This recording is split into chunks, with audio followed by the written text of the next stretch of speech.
Hatid namin kabutihan sa kalusugan para sa buhay na makabuluhan. Mga eksperto'y pinag-isa, kami inyong makakasama. Maaasahang dalubhasa, kagaling ay matatamasa. Hiling-galing, sagot sa inyong hiling. Muna sa suliranin, hiling-galing. Hiling-galing, alternatibong solusyong maaasahan. Siyensya para sa ating kaalaman.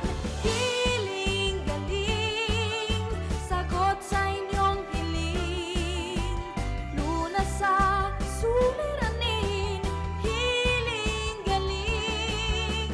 Hiling-galing, alternatibong solusyong maaasahan. Siyensya para sa ating kaalaman. Hiling-galing.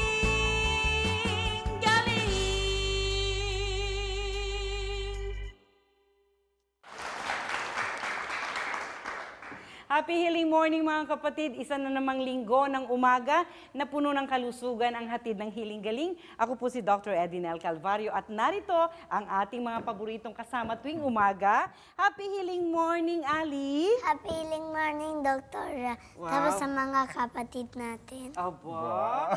Happy healing morning. Chef, tinuruan mo yata ng greetings ito. Opo, mukhang magandang gising. Maganda ang gising ng batang ito sa umagang ito. Pero kung kayo po ay hindi maganda ang gising dahil sa bahin ng bahin, tapos kagigising pa lang sa umaga, hindi na maintindihan ang sinasabi mo, kapatid, adubag albusal datid gayod. Kasi gada ayoko kubain pag hindi tuyo ulab datin. Ha? Hindi na maintindihan. Maaring hindi po ordinaryong sipon. Pag may lumabas dyan, sipon yan.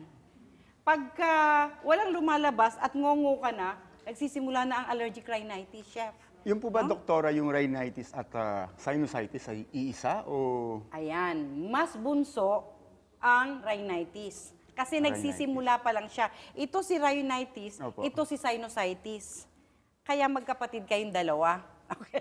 Ganito po yan mga kapatid. Sa simula, bahin ng bahin sa umaga, no? Hanggang sa susunod, parang nasal na actually. Pag may sipon yun, barado yung katulad ng ginawa ko kanina. Pero yung nasal na dating po ng pagsasalita, parang ngongong sosyal, maaaring yan po ay sinusitis. No? So pag-usapan po natin ang nakakabahala na rin na sinusitis na ito na maaaring maging daan para mamaga ang sinuses at mawalan kayo ng pang-amoy. No? Pag nawalan po kayo ng pang-amoy, susunod nun wala na kayong panlasa. Kasi kasabay po ng pang-amoy ang panlasa natin para magana tayong kumain at mapakain tayo ni Chef ng pag-iisipan niyang maganda para sa sinusitis mamaya. Chef. Oo, para umano yung ano. Nanina, magbabalik po tayo. Nangongo bigla. Naku, yun. Maproblema to. Alamin po natin ang marami pang mga bagay tungkol sa sinusitis. Panoorin niyo po ito. Ang sinusitis ay ang pamamaga ng espasyo ng bungo o skull na konektado sa nostril o sa opening ng ilong. Ang pagtubo ng fluid o mucus na bumabara sa sinuses ay iniuugnay sa pagkakaroon ng karaniwang sipon o allergic rhinitis, kasama na ang pagtubo ng nasal polyps at ang tinatawag na deviated septum o ang lihis na pagtubo ng nasal cavity. May tinatawag na acute sinusitis, ang biglaang pagsumpong ng tila atake ng sipon kung saan nakakaranas ang pasyente ng pagtulo ng sipon, pagbabara ng ilong at pananakit ng ilang bahagi ng mukha na tinatawag na sinus points. Ito ay tumatagal ng hanggang 4 na linggong nararanasan ng pasyente.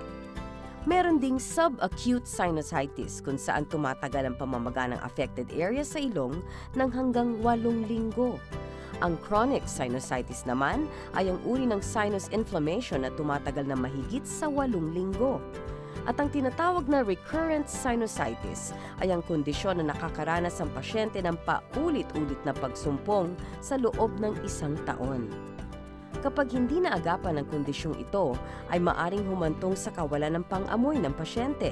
Nagiging nasal ang dating ng pagsasalita o tila ngongo ang tunog at nararanasan ang pagkakaroon ng mabahong hininga. So, ayan, boys, naintindihan na natin ngayon kung ano ang sinusitis. Opo. Basta ito si rhinitis, ito si sinusitis. Mga katanungan naman po maya-maya kaugnay ng mga hiling-hiling katanungan patungkol pa rin sa problema sa sinusitis ang ating pong sasagutin sa pagpapatuloy ng ating programa. Ikaw si sinusitis. Ikaw si rhinitis. Siya po ay nakaranas ng hirap dulot ng sinusitis at alamin po natin ang kwento ng kanyang karamdaman.